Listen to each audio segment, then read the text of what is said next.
Buffer zone sketch ఉంటేనే మేము చేస్తాము అని చెప్పి అన్నారు వాళ్ళు. అది ఆగిపోయింది. దీని మీద కూకట్పల్లి కోర్టులో ఒక కేసు కూడా నడుస్తూ ఉంది. ఇప్పుడు కోర్టులో కేసుల సంగతి మనకు తెలుసు కదా.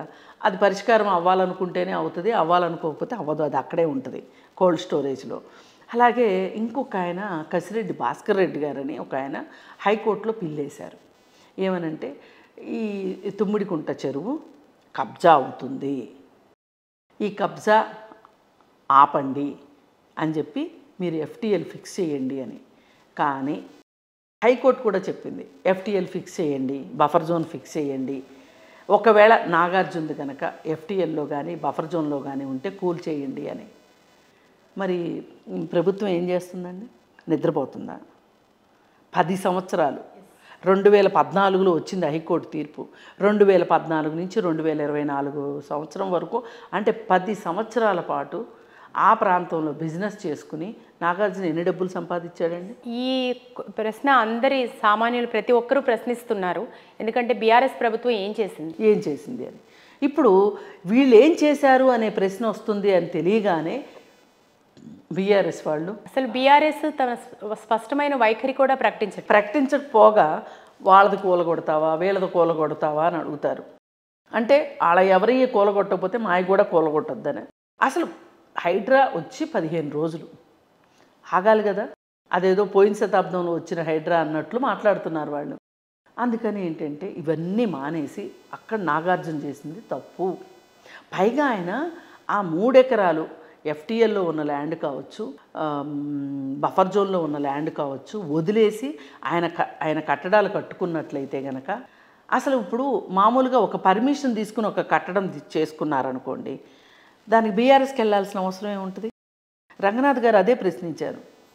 ఆయన నాకు అన్ని అనుమతులు ఉన్నాయి, నా స్టే ఉంది, అది ఉంది, ఇది ఉందని మాట్లాడుతున్నారు. అసలు ఆయన అక్కడ కన్స్ట్రక్షన్కి ఒప్పుకుంటారు అంటే పర్మిషన్ తీసుకునే కట్టేవాళ్ళు. అక్కడ పర్మిషన్ రాదని తెలిసే పర్మిషన్ తీసుకోకుండా కన్స్ట్రక్షన్ చేశారు అని చెప్తున్నారు. ఇది 100కి 100% కరెక్టు. ఇక్కడ వ్యూహాత్మకంగానే నాగార్జున తప్పు చేశాడు. పైగా తను ఏంటంటే ఫేస్ సేవింగ్ కోసం కింద పడ్డ నాదే పై చేయని చెప్పుకోవటం కోసం నాకు పట్టా ఉంది అని చెప్తున్నారు. మీకు పట్టా ఉండొచ్చు, కానీ ఆ పట్టాలో ఏం చేయొచ్చు ఏం చేయకూడదు అనేది ప్రభుత్వమే చెప్తుంది. దాని ప్రకారమే మీరు నడుచుకోవాలి తప్పితే వేరేగా నడుచుకోవటానికి వీల్లేదు. ఇది క్లారిటీ. ఇలాంటి నిబంధనలు అతిక్రమించిన అందరి మీద ఈ చర్యలు ఉంటాయి. వాళ్ళకి దృష్టికి వచ్చిన ప్రతి దాని మీద చర్య ఉంటుంది. కాకపోతే ఇక్కడ ఓవైసీ వాళ్ళు, అలాగే మల్లారెడ్డి. ఓకే, అంటే ఈ ఎన్కన్వెన్షన్తో స్టార్ట్ అయిన ఈ ఫీవర్ ఇప్పుడు ఈ మల్లారెడ్డి తర్వాత ఓవైసీ తర్వాత ఇంకా పల్లా రాజేష్ వీళ్ళందరినీ కూడా తాకే అవకాశం ఉందంట. ఖచ్చితంగా. అందుకే వాళ్ళు ఏం చేశారు, హైకోర్టుకి వెళ్ళి స్టే కోసం అడిగారు. అడిగితే హైకోర్టు ఏం చెప్పింది, నిబంధనల ప్రకారం వాళ్ళు చేసుకుంటూ వెళ్తారు, మేమేమీ చేయలేము, స్టే ఇవ్వలేము అని చెప్పింది. అయితే ఇప్పుడు రంగనాథ్ గారు ఏమంటున్నారు, విద్యా సంస్థలు కట్టారు వాళ్ళు అక్కడ. ఈ విద్యా సంస్థలు కట్టారు కాబట్టి అకాడమిక్ అయ్యే వరకు మేము ఊరుకుంటాం, డిస్టర్బెన్స్ లేకోకుండా విద్యార్థుల భవిష్యత్తును దృష్టిలో పెట్టుకుని ఆ తరువాత వాళ్ళకై వాళ్ళే కూల్చేయాలి, లేకపోతే మేము కూల్చేస్తాం అని చెప్తున్నారు. దీనికి వీళ్ళందరూ ఏమి రాగాలు తీస్తున్నారు, ఓవైసీ కావచ్చు, ఇంకొకళ్ళు కావచ్చు, ఏం బుద్ధ భవన్ లేదా, ఐమాక్స్ లేదా, ఎన్టీఆర్ గార్డెన్స్ లేదా, లేదు అనుకుంటే సెక్రటేరియట్ లేదా, సగం హైదరాబాద్ ఖాళీ అయిపోతుంది. ఈ చెత్త మాటలు మాట్లాడకండి. ఇప్పుడు అవన్నీ ఆ ఆఫీసులన్నీ ఉన్నది గవర్నమెంట్ ఆస్తులు. అవన్నీ ఆదాయం వస్తే గవర్నమెంట్కి వస్తుంది. మీకు ఫాతిమా కాలేజీ డబ్బులు సంపాదిస్తే ఎవరి జేబులోకి వెళ్తాయి? ఓవైసీ జేబులోకి వెళ్తాయి. మల్లారెడ్డి విద్యా సంస్థల మీద డబ్బులు వస్తే మల్లారెడ్డి జేబులోకి వెళ్తాయి. పల్లా రాజేశ్వర్ రెడ్డి చేతిలోకి కాలేజీల్లో డబ్బులు వస్తే ఆయన జేబులోకి వెళ్తాయి. పోనీ మీరు పని చేయండి, ఆ కాలేజీల్లో ఉన్న ప్లేస్ని గవర్నమెంట్కి ఇచ్చేయండి. ఇవ్వరు కదా, మీకు డబ్బులు కదా కావాల్సింది. పోనీ మీ కాలేజీలు కోల్చొద్దు అంటే మీరు ఏం చేయాలి అంటే, మీరు ఒక అప్లికేషన్ పెట్టుకోండి. ఏమనంటే, ఇప్పుడు ఎవరైనా ఒక మొక్క బీకితే వాళ్ళకి జరిమానా ఉంది. ఏం జరిమానా? డబ్బులు జరిమానా ఉంది, ప్లస్ ఒక మొక్కకి 10 మొక్కలు పెట్టాలి అనేది ఉంది. మరి మీరు మొక్కలు పెట్టండి, అంటే చెరువులు తవ్వండి. వేరే చోట మీకు చాలా ల్యాండ్స్ ఉన్నాయి కదా, ఒక్కొక్కళ్ళు మాకు 100 ఎకరాలు, ఎప్పుడన్నా పర్సనల్ ఇంటర్వ్యూలో గప్పాలు కొట్టుకుంటూ చెప్తారు కదా, నాకు ఇన్ని ఎకరాలు ఉంది, నాకు అన్ని ఎకరాలు ఉంది అని. మీకున్న ఎకరాల్లో మీరు చెరువులు తవ్వండి. ఈ చెరువులు కూడా మనుషులు తవ్వినాయే, మరి చెరువులు తవ్వండి. అలా కుదరదు, ఇలా కుదరదు. చెరువు పక్కన ల్యాండే కావాలి మీకు. ఉన్న చెరువులనే ఆక్రమిస్తుంటే చెరువులు తవ్వే పరిస్థితి ఇప్పుడు దొరికిపోయారు కదా దొంగలు. ఫాతిమా కాలేజీ అయితే అచ్చంగా చెరువులోనే ఉంది. ఇప్పుడు బఫర్ జోన్లో పల్లా రాజేశ్వర రెడ్డికి ఆ బిల్డింగ్ కట్టారు. మల్లారెడ్డి అయితే అచ్చంగా చెరువులోనే కట్టాడు. సో ఇప్పుడు ఇక్కడ మీరు ఈ 2 టెక్నికల్ టర్మ్స్ ఇప్పుడు బాగా తెరపైకి వచ్చాయి, FTL తర్వాత బఫర్ జోన్. సో చాలా మంది సామాన్యులకి ఈ విషయం తెలియదు. కొంతమంది కబ్జా చేసిన భూముల్ని పేదలకి, మధ్యతరగతి వాళ్ళకి ఏదో ఒకటి చెప్పి అమ్ముకున్న దాఖలాలు కూడా మనం చూసాం.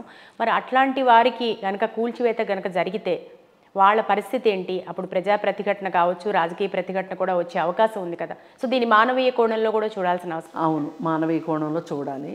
అయితే దీనికి మహారాష్ట్ర గవర్నమెంట్ ఒక చట్టం చేసింది. అదేంటి అంటే, ఇప్పుడు ఒక రియల్టర్ అమ్మాడు, అది నిబంధనలకి విరుద్ధంగా ఉంది, గవర్నమెంట్ వచ్చి కూల్చింది. అప్పుడు తప్పు చేసింది ఎవరు? రియల్టర్. రియల్టర్ పే చేయాలి. ఒకవేళ రియల్టర్ పే చేయలేని పరిస్థితిలో ఉంటే గవర్నమెంట్ పే చేయాలి. ఎందుకంటే ఈ రియల్టర్కి సహాయకారిగా ఉన్నది ఎవరు? అధికారులు. వీళ్ళు ఇచ్చిన పర్మిషన్లు, వీళ్ళు లాలూచీపడి వీళ్ళ డబ్బుల కోసం, వీళ్ళ లంచాల కోసం పర్మిషన్లు ఇచ్చారు. ఇక్కడ విక్టిమ్స్ అనేవాళ్ళు బాధితులు ప్రత్యక్షంగా వీళ్ళు అవుతున్నారు. కానీ వెనకాల పర్మిషన్ ఇచ్చిన రెవెన్యూ అధికారులు కావచ్చు, రాజకీయ నాయకులు కావచ్చు, వీళ్ళందరూ కళ్ళు మూసుకొని ఆ రోజు పర్మిషన్స్ ఇచ్చారా? ఏంటి పరిస్థితి? అవును, అందుకే వాళ్ళకి న్యాయం చేయాలి. ప్రజలు కూడా ఇక నుంచి జరిగింది ఏదో జరిగిపోయింది, ఇక నుంచి మీరు చూసి చెరువు చుట్టుపక్కల కొనుక్కునేటప్పుడు 1కి 10 సార్లు ఆలోచించండి. లేదు అనుకోండి, అక్కడే కొనాలి అనుకుంటే కనుక గవర్నమెంట్ది కూడా పూచికత్తు ఉండదు అని గవర్నమెంట్ ఏదో ఒక రోజు ప్రకటిస్తుంది. ఇప్పుడు రియల్టర్ అన్నా కట్టాలి, గవర్నమెంట్ అన్నా కట్టాలి. వాళ్ళకి మట్టుకు నష్టం జరగటానికి వీల్లేదు. రంగనాథ్ గారు కూడా పేదలవి, అలాగే దిగువ మధ్య తరగతి వాళ్ళవి మేము కోల్చబోము అని చెప్పి ఆయన ఇచ్చారు. ఎక్కడైతే నాలాలు ఉన్నాయో, ఇప్పుడు నేను బుల్కాపురం నాలా అని చెప్పాను. ఆయన ఒకనొక ఇంటర్వ్యూలో కూడా చెప్పారు, ఒకవేళ అలాంటి పరిస్థితి వస్తే వాళ్ళకి ఏదో ఒక రకంగా ప్రభుత్వం తరఫు నుంచి న్యాయం జరగాలి అని చెప్పి చెప్పారు. అది జరిగి తీరుతుంది. మహా అంటే అండి, ఇలాంటివి జరిగింది ఒక 50 చెరువుల దగ్గర జరిగినాయి అనుకోండి. చెరువు చుట్టూ అపార్ట్మెంట్లు రావు కదా, ఎక్కడో ఒక పక్క వస్తాయి. ఆ అపార్ట్మెంట్ల వరకు గవర్నమెంట్ కనుక వాళ్ళని టేక్ కేర్ చేయగలిగితే కనుక అవి తీసేస్తారు. అపార్ట్మెంట్స్ కూలగొట్టారు, చాలా చోట్ల కూలగొట్టారు, ఇంకా కూలగొడతారు. ఇక అందులో అసలు ఏం వెనక ముందు లేదు. కాకపోతే మనుషులు కూడా ఉంటున్నారు అనుకోండి, అప్పుడు దానికి కొంచెం గడువు ఇస్తారు వాళ్ళకి. అంటే ఈ కూలగొట్టడం అనేది ప్రైవేట్ అసెట్సే అంటారా, లేక పబ్లిక్వి ఎలా చేస్తారండి? పబ్లిక్వి చేయరు. ఎందుకంటే ఇక్కడ కావాల్సింది ఏంటంటే, మరీ ఇప్పుడు హుస్సేన్ సాగర్ది ట్యాంక్ బండ్ అంతా నిర్మాణం జరిగిపోయింది కాబట్టి చుట్టూ కట్టారు, కానీ అక్కడ డిమార్కేషన్ అయిపోయింది కదా, అయిపోయాక కట్టారు. వాటి గురించి ఎలా మాట్లాడతారు? వీళ్ళు మాట్లాడేది ఏంటంటే 1960లో ఇప్పుడు లెక్కల ప్రకారం అది FTLే కదా అంటారు. అది ఎట్లా కుదురుతుంది? ఆ రోజు అసలు ఈ FTL కాన్సెప్టే లేదు. అసలు ఇలాంటి పరిస్థితి వస్తుందనే అనుకోలేదు.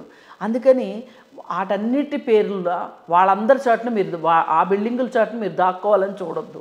ఇక్కడ ఇప్పుడు ప్రస్తుతం జరుగుతున్న దానికి పైగా ఈ మొత్తం ఇలా జరగడానికి కారణం 10 సంవత్సరాలు కేసీఆర్ ప్రభుత్వం చాలా నిర్లిప్తంగా, నిర్లక్ష్యంగా వ్యవహరించింది చెరువుల పట్ల. పైగా ఏం చేసిందంటే దొంగలకి తాళాలు ఇచ్చేసినట్లు చేసేది.